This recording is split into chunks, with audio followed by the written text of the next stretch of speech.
e vamos falar sobre a 17ª doutrina, o dom de profecia.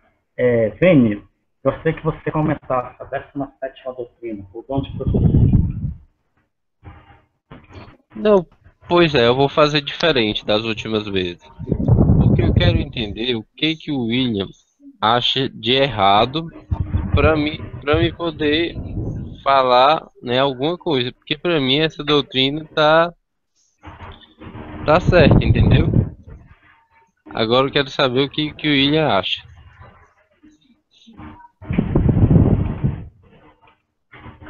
Ok, todos seus são eles. Sem problema, deixa eu só entender. Então você está abrindo mão do seu tempo, é isso? Você não quer falar sobre a doutrina da Ellen White, é isso? Porque o mediador, ele pediu para você iniciar. Então você não quer falar sobre a Ellen White, é isso, Ben? Só para eu entender. Não, pronto, é porque eu não entendo o que que pronto, ó, vou falar então. Não, Tem não, não, assim tempo? não, não, não, fica tranquilo, amado. Assim, eu só quero entender. Você vai querer o seu tempo ou não vai querer? Porque dependendo da tua resposta, eu vou me posicionar de uma maneira. É só isso. Se você está querendo dizer o seguinte, não, o Gelson, eu não gostaria de começar falando sobre a doutrina de Ellen White. Eu gostaria de ouvir o que, que o William tem a dizer para depois eu falar. É que eu não entendi. Se você quer que eu fale primeiro, depois você fale, ou se você não quer falar nada porque você não vê problema nenhuma na doutrina. É só isso que eu quero entender, entendeu? Exato, eu quero primeiro escutar o que tu tem a dizer.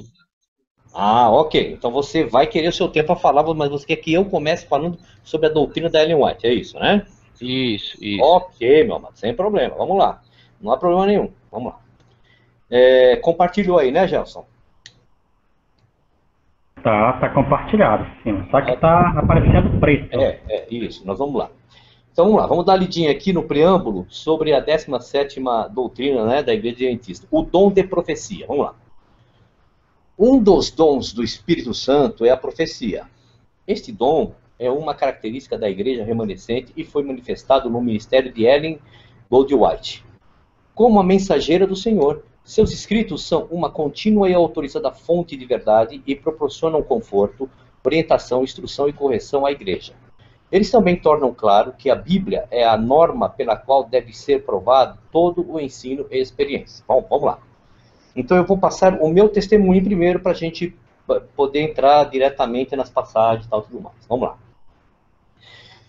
No começo da década de 80, quando eu fui convidado a ter o estudo bíblico, quando chegou neste assunto, nessa doutrina, né, eu fiquei espantado da maneira, fiquei mesmo, a minha esposa, que na época foi ela que me levou para a igreja adventista, ela já era adventista quando nós nos conhecemos.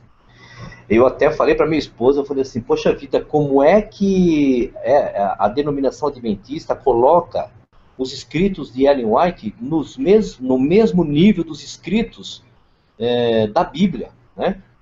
E eu fiquei espantado realmente da santificação que dão aos escritos de Ellen White. Pois bem, eu nunca, em maneira alguma, minha esposa é minha testemunha carnal e o Criador é minha testemunha espiritual de que eu nunca, em momento algum, nunca coloquei os escritos de Ellen White num patamar nem perto dos escritos das Escrituras, tá? Nunca. Mas vamos lá. Pois bem, vamos lá. Então, a primeira passagem que eles dão para dar ênfase na doutrina do dom de profecia em Ellen White como uma profeta contemporânea é essa de Joel 2, 28 e 29, que diz assim, ó. E há de ser que depois derramarei o meu espírito sobre toda a carne, e vossos filhos e vossas filhas profetizarão, os vossos velhos terão sonhos, e os vossos jovens terão visões, e também sobre os servos e sobre as servas, naqueles dias derramarei o meu espírito. Pois é. Então, sempre me foi colocado em mente que esta passagem estava ligada diretamente ao dom de profecia de Ellen White, que depois, né, das coisas acontecerem, o Espírito do Senhor seria derramado e toda a carne iria profetizar, né? Pois bem, eu só fui encaixar o próximo verso que eu vou passar para vocês só depois que eu saí do... Saí não, eu ainda estava dentro do sistema adventista, mas já estava descobrindo exatamente os enganos que foram incutidos, pelo menos na minha visão, sobre esta passagem. Vamos lá. Lembrando que tudo que está em verde, né? Lembrando que tudo que está em verde, As passagens que estão em verde, conforme vocês estão vendo, são passagens que a própria organização dão base para confirmar as doutrinas em questão, e agora, em particular, a doutrina de dom de profecia. Então, essa que eu acabei de ler de Joel é uma passagem dada pela organização. E as passagens que estão em negrito, em preto, é a passagem minha, para confrontar alguma coisa ou para dar base a algum pensamento meu. Então, em Joel 2, 28 e 29, dá a entender que o Espírito Santo foi derramado sobre Ellen White, baseado em Joel 2, 28 e 29. Pois bem, indo em Atos, capítulo 2, 16 a 18, diz assim, ó. A gente sabe o que aconteceu lá no livro de Atos, capítulo 2, né? O línguas de fogo e tal. Aquela história toda que eles estavam trancados lá, esperando o derramamento do Espírito Santo e tal, tudo mais. Então, vamos lá. Mas isto é o que foi dito pelo profeta Joel.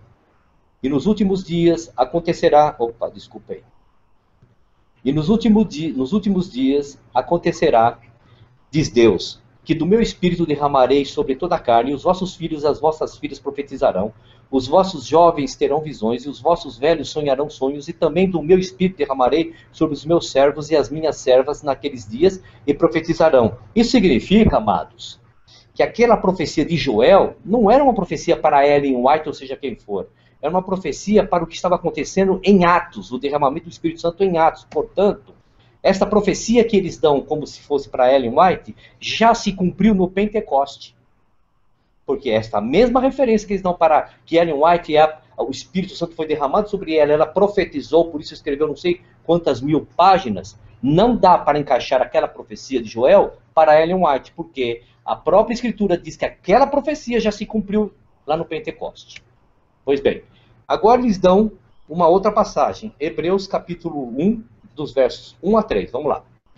Havendo Deus antigamente falado muitas vezes e de muitas maneiras aos pais, pelos profetas, a nós falou-nos nesses últimos dias pelo Filho, a quem constituiu o herdeiro de tudo, por quem fez também o mundo, o qual sendo o resplendor da sua glória e a expressa imagem da sua pessoa, e sustentando todas as coisas pela palavra do seu poder, havendo feito por si mesmo a purificação dos nossos pecados, assentou-se à destra da majestade nas alturas. Eu faço uma pergunta agora.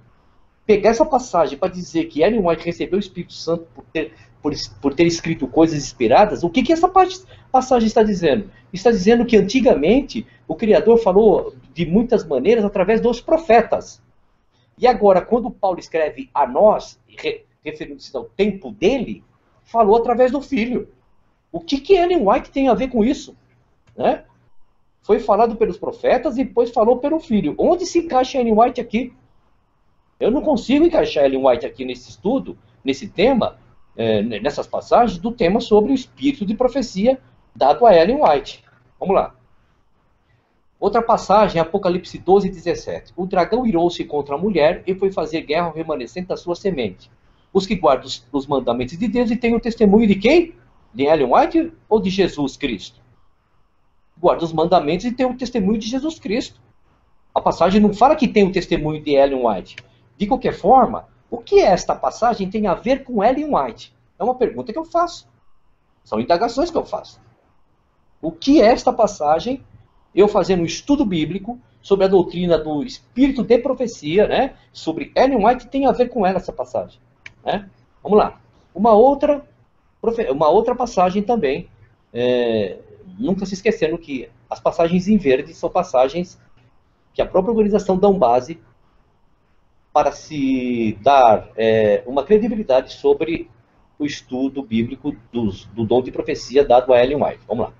Apocalipse 19:10 diz assim: E eu lancei-me a seus pés para o adorar, mas ele disse-me, olha, não faças tal, sou teu conservo, de teus irmãos que têm o testemunho de Jesus. Adora a Deus, porque o testemunho de Jesus é o espírito de profecia. Bom, agora tem uma coisa peculiar, né? Todos os livros dados a Ellen White como autora, a organização adventista dá o nome como espírito de profecia. Vamos lá. Talvez esta passagem esteja aqui, pois os escritos de Ellen White são chamados de espírito de profecia. Então, de repente, está aqui essa profecia, essa passagem, porque a igreja adventista dá um título aos escritos de Ellen White como espírito de profecia. Só que o espírito de profecia, né, não tem nada a ver com uma pessoa, um Ellen White. Olha só, se nós lermos até depois um pouco sobre esse Apocalipse 19:10, a gente vai ver, e um pouco depois, um pouco antes, vai ver que o que essa passagem de 19:10 está dizendo uma coisa muito mais profunda, né? Porque, olha só, aí a gente vê lá, né, que a adoração, que foi feita aquela história toda, mas eu queria só a última sentença aqui dessa frase. Adora a Deus, porque o testemunho de Jesus é o espírito de profecia. Vamos lá. Porque quem quer ter o testemunho de Jesus, ele tem o espírito que fala, o espírito de proferir, não é o espírito de adivinhação, não é o espírito de ver algo que está lá na frente, não é isso. Porque aquele que tem o testemunho de Jesus, vamos dizer assim, e não precisa ser só adventista, qualquer pessoa que tem o espírito de Jesus, porque a pessoa que tem o testemunho de Jesus, ele tem o espírito de falar de Jesus. E é disso que essa passagem está dizendo. Atribuir isso aos escritos de Ellen White, esta passagem de Ellen White, para mim, é no mínimo falta de informação. Mas vamos lá. Eu poderia colocar aqui, também, porque pode ser que tem muitas pessoas que não assistiram o primeiro vídeo. Todas essas informações que eu estou colocando aqui sobre as doutrinas, amados, eu tenho uma gama de documentação, né, de informação, sobre a maioria das doutrinas da Igreja Adventista, de todos os anos que eu estive lá, por mais de 20 anos, e uma boa parte como líder adventista. Então, por exemplo, eu vou colocar aqui somente um tema nas orientações que Ellen White como sendo inspirada por Deus. Mas ali eu tenho muitos outros temas. Por exemplo, não está escrito aqui, mas antes de abrir essa, eu vou dar um exemplo. Ellen White diz o seguinte, que os comedores de carne não estarão naquela grande ceia do Senhor. Pois bem, né? Isso eu digo para vocês que está escrito lá Conselho sobre Regime Alimentar. Eu fui um camarada que eu tive praticamente todos os livros de Ellen White. Eu tive livros, até os que não foram traduzidos para o português. Eu tenho acesso a diversos manuscritos dela. Tá? Então ela diz assim, que os comedores de carne, né, não estariam naquela grande ceia do Senhor. Pois bem, o próprio Senhor foi um comedor de carne. Pelo menos uma vez por ano, ele comia o carneiro lá. Pelo menos uma vez por ano, ele fazia aquele ritual tradicional da lembrança da saída do Egito. Então ele comia sim carne. Então Ellen White diz que o próprio Senhor não vai estar na própria ceia dele. E se nós lermos lá, nós vamos ver que até ele comeu peixe, né? Antes de ele ascender ao céu. Ele estava lá junto com os discípulos, os apóstolos, e ele pediu peixe para comer, né? Então vamos lá, mas eu quero falar somente, mais precisamente, de um assunto extremamente polêmico, que se Ellen White fosse viva nos dias de hoje, com certeza ela seria processada. E nós vamos ver o porquê. Vamos lá. Uma coisa que está escrito no manuscrito 7.896. Vamos lá. Mas há uma objeção ao casamento de brancos com negros. Ela está dizendo que tem problemas casar branco com negro. Vamos lá. Todos devem considerar que não tem o direito de trazer à sua prole aquilo que a coloca em desvantagem. Poxa, Ellen White está dizendo que ser negro é desvantagem. Não tem o direito de lhe dar como patrimônio hereditário, ou seja, uns filhos negros, uma condição que a sujeitaria a uma vida de humilhação. Os filhos desses casamentos mistos têm um sentimento de amargura para com os pais que lhes deram essa herança para toda a vida. Por essa razão, caso não houvessem outras, não deveria haver casamento entre brancos e negros. Isso é muito sério, amados. Eu não vejo nenhum profeta das Escrituras dizendo que não se deve unir branco com negro. E olha que o povo de lá era bem escuro, hein? Eu vejo os profetas advertirem o povo a não se misturarem com os pagãos, vamos dizer assim, né? Com os bruxos, com os feiticeiros, com os idólatras. Mas eu não vejo nenhum sinal de preconceito nos profetas. Se tem, eu faço um desafio que me mostrem, por favor, porque eu quero saber. Se tem, eu quero saber. Então aqui, só nessa explanação, Ellen White diz o seguinte, ó, que branco e negro não devem casar, e que os seus filhos deixam esses pais tristes, porque traz a esses descendentes uma vida de humilhação. Vamos lá. Mensagens Excluídas, volume 2, página 343 e 344. Nenhuma animação deve ser dada a casamentos dessa espécie entre nosso povo. Olha só. Ela está dizendo o seguinte, que entre os adventistas não deveria ter casamento dessa espécie. Sabe qual é a espécie, amados? Pretos, negros, pretos não, negros e brancos, porque preto é cor, negro é raça. Né? Negros e brancos não deveria. Olha o que ela fala, que o irmão negro se case com uma irmã negra, que seja digna, que ame a Deus e guarde os seus mandamentos. Que a irmã branca, que pense em unir-se em casamento ao irmão negro, olha só, se recuse a dar tal passo, pois o Senhor não está dirigindo nessa direção. Merece 3 segundos de silêncio, né, amados? Como é que pode uma pessoa escrever um negócio desse e falar que é Deus que está inspirando, é o Espírito de profecia, o Espírito Santo que inspirou essa pessoa a escrever uma coisa dessa? Vamos lá. Testemunho para a Igreja, volume 9 e tal e tudo mais. Está aqui a fonte. As pessoas de cor não devem pressionar para serem colocados em igualdade com brancos.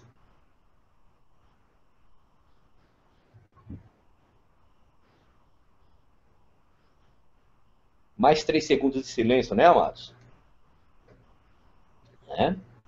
Vamos lá.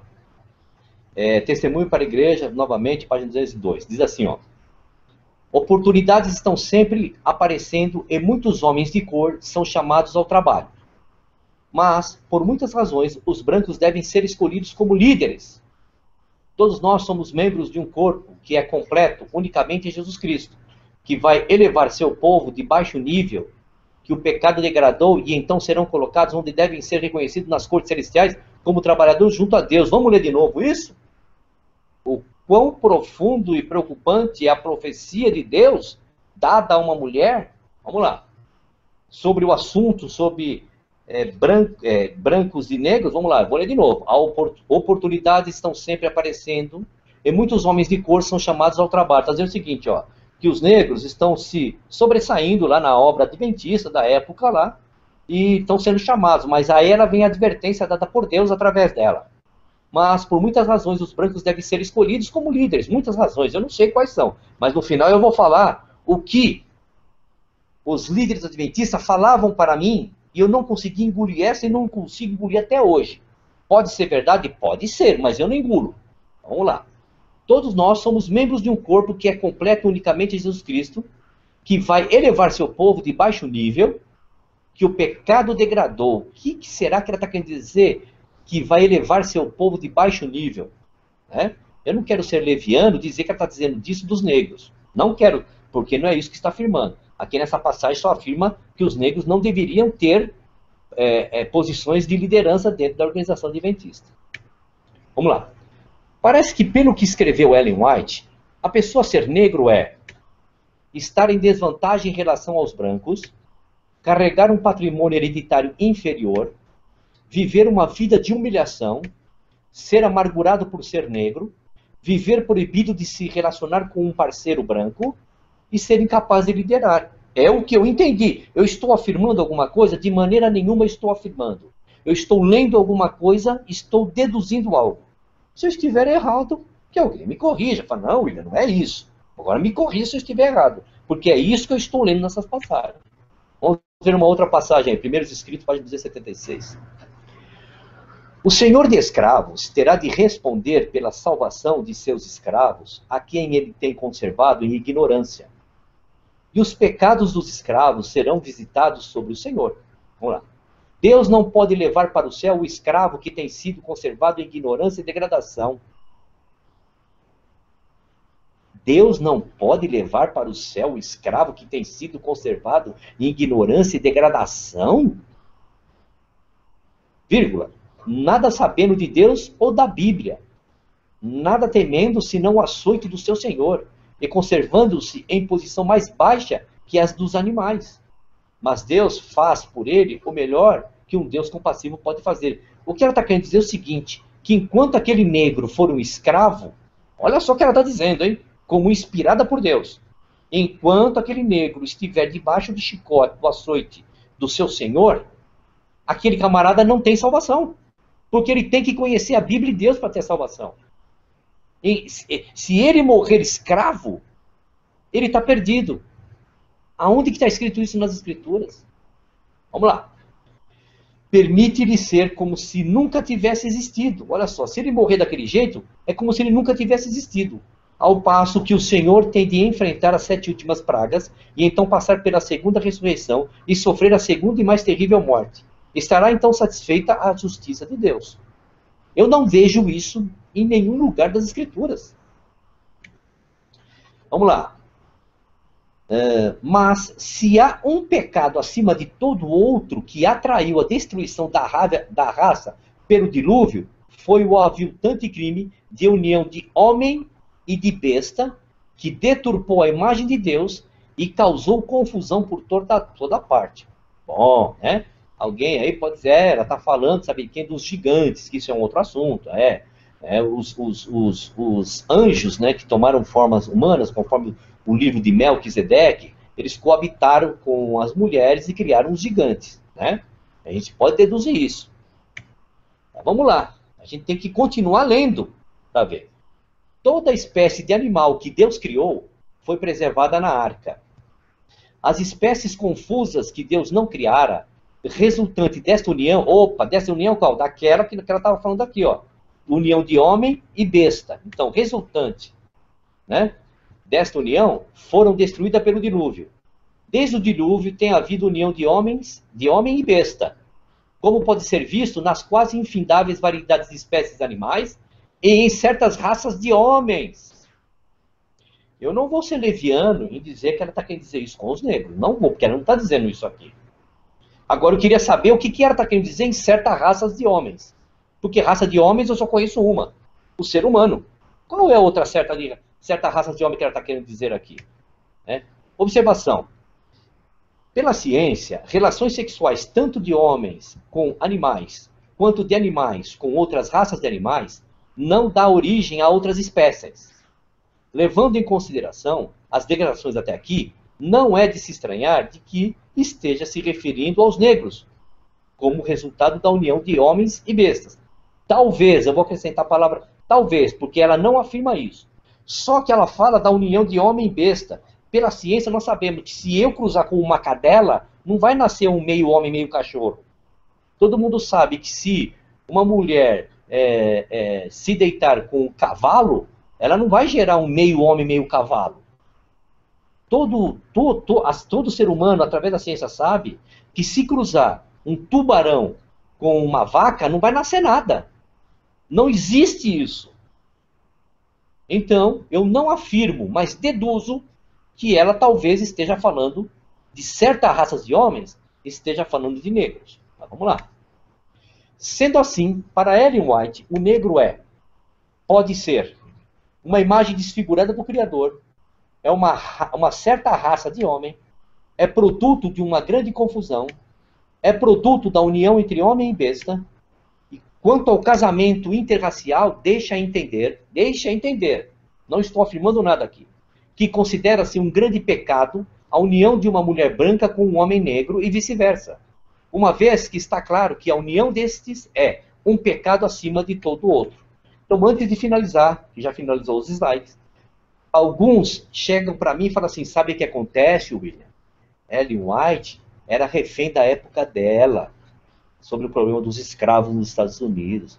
Bom, então não venha me dizer que tudo que ela está escrevendo aqui é profecia, é inspirado por Deus. Então eu falo o seguinte, olha, isso daqui é o escrito do entendimento dela, não tem nada a ver com Espírito Santo, com profecia, com Joel, com Apocalipse, não tem nada. Ela chegou, sentou lá e está escrevendo, olha gente, é melhor que os negros não se misturem com os brancos não se misturem com o negro, por causa do racismo aqui nos Estados Unidos, papá. E isso não tem nada a ver com Deus, não tem nada a ver com o Espírito Santo, não tem nada a ver com profecia. Isso é um entendimento meu. Então, falam abertamente, não, mas dizem o seguinte, que tudo que ela escreveu, tudo, até os rascunhos que foram encontrados nos lixos dela, do escritório dela, foram dados como inspirações. E eu só estou falando do racismo dela. Se eu começar a falar dos plágios que não estão aqui, ia demorar muito sobre os plágios. Foram capítulos e títulos de capítulos copiados de outros autores. Que se essa senhora estivesse viva nos dias de hoje, seria processada também por plágio. Ellen White diz o seguinte: se você quiser corrigir seu filho, deixa 3 dias ele sem comer. Ellen White diz o seguinte, que sexo é pecado. Ellen White diz o seguinte, que masturbação é pecado. E assim vai. Tem uma lista de coisas que os adventistas do sétimo dia dão como Ellen White, como a profetisa do Senhor. Por que eu estou colocando esses escritos somente dos negros aqui? São meia dúzia, porque eu tenho uma gama de informação gigantesca comigo sobre se realmente Ellen White foi ou não a profetisa. Eu vou falar para adventistas do sétimo dia que conhecem Ellen White, que são especialistas em Ellen White. Vocês sabem muito bem das pancadas, né, das pancadas ocultas das irmãs Fox, né? Vocês sabem. E eu tenho aqui comigo documentos dizendo que Ellen White dizia o seguinte, que era Deus se manifestando através daquelas pancadas. Só que as irmãs Fox depois, elas confessam que elas faziam aquilo tudo de uma maneira articulada, montada e mentirosa. E Ellen White dizia que, inspirada por Deus, Deus lhe mostrou que aquilo era o sinal de Deus se manifestando ali. Bom, obrigado pela parte aí. Vene, fica à vontade para falar. Pode falar, meus amados aí. Fique à vontade. Beleza. Assim,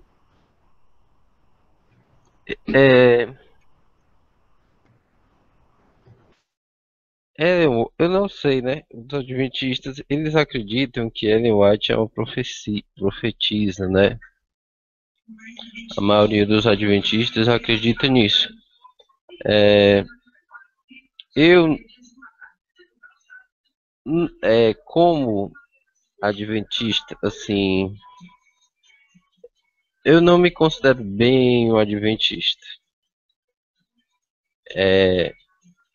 Porque eu também tenho certas dúvidas, muitas dúvidas sobre essa Ellen White, né? Eu não considero ela, em muitos aspectos, né, uma profeta e tal. Tem que ser analisado. Tinha um site que ele, infelizmente, foi apagado, que é o Ellen White Exposed, né? E fala várias coisas, expõe muitas coisas e é bem interessante. Mas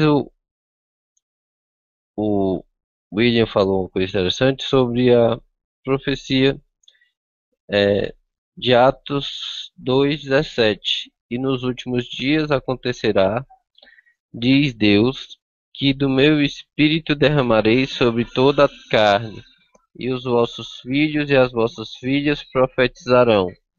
Os vossos jovens terão visões e os vossos velhos sonharão sonhos. Eu acredito que essa profecia não se cumpriu só em Atos. Eu acredito que ela continua se cumprindo ainda, né? Não se cumpriu só ali. E quando ele falou sobre o espírito de profecia,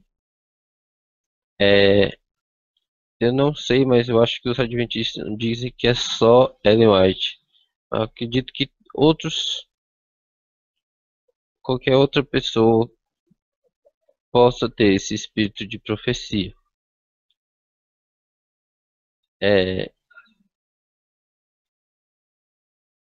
E é isso, eu não sei bem o que dizer sobre essa Ellen White, né?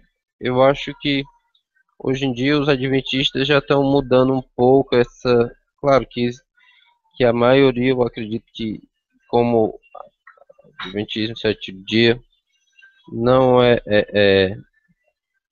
fundamentado, né, por causa dela e tudo mais. Mas ontem, ou não, antes de ontem, eu conversei no grupo do Fritz Springmeier, né, que é um grande expositor da Nova Ordem Mundial, expositor dos Illuminati. E eu perguntei para ele sobre.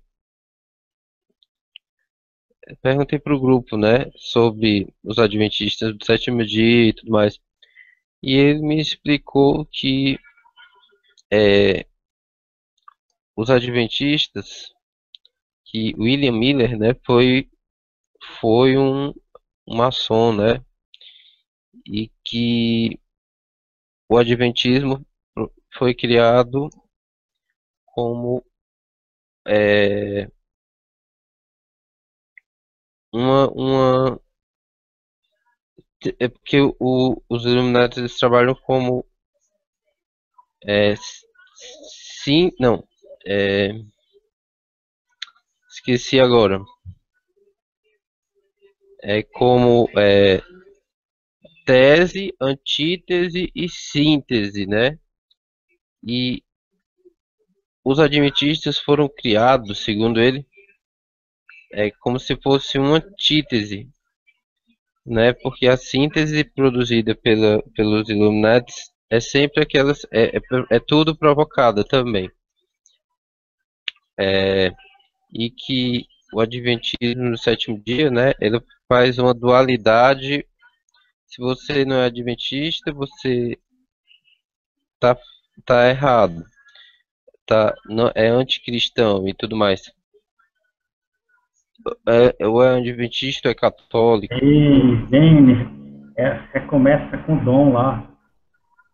Oi? No Twitter aqui tá pedindo pra te falar sobre o assunto aqui no Twitter. Não, É o, pois é.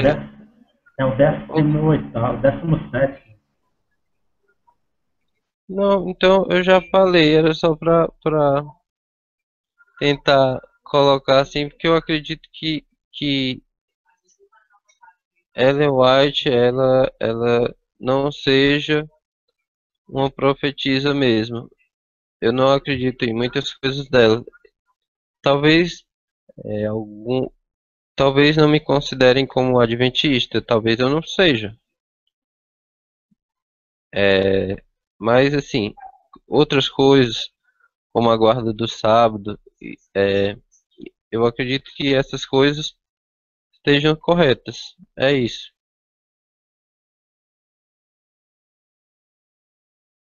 Eu vou pular pro outro, então. Posso pular? Pode. Não, Oi. Deixa eu fazer só um Pode fazer acréscimo. uma venda aí. Pode fazer. Rapidinho. Tá compartilhando aqui a tela aqui? Sim, tá normal. Tá compartilhando o túmulo dos White aqui? Tudo. Tá, né? Então, olha só. O túmulo dos White aqui tem um obelisco aqui, né? Um obelisco gigantesco. E qualquer conhecedor, aqui ó, aqui tá melhor, ó. E qualquer conhecedor dos emblemas Illuminatis, dos emblemas maçom, vai saber que o obelisco é um símbolo fortíssimo e pesado da maçonaria. Vamos lá. Na Praça de São Pedro, né, aonde a Igreja Adventista, eu falo na época que eu estive lá. Eu não falo hoje. Hoje eu não sei, mas na época que eu estive lá, descia-se o cacete na Igreja Católica. Falava-se que o anticristo é o Papa. Tanto é que nos escritos de Ellen White, os mais antigos, no livro O Grande Conflito, quando falava do anticristo, né, falava-se que dava-se o nome, e quem? Falava-se do Papa, o representante de Roma, o Papa, né? Agora, tiraram-se esse adjetivo, né, como o representante de Roma, o Papa, e coloca-se como Roma religiosa. Então, amados, aquele obelisco da Praça de São Pedro, que todo mundo sabe quando vai falar da maçonaria, e pega aquele exemplo do obelisco da Praça de São Pedro e todos os outros monumentos, não se esqueçam de mencionar também o obelisco no túmulo dos Whites, tá bom? Obrigado. Sobre Ellen White eu já encerrei.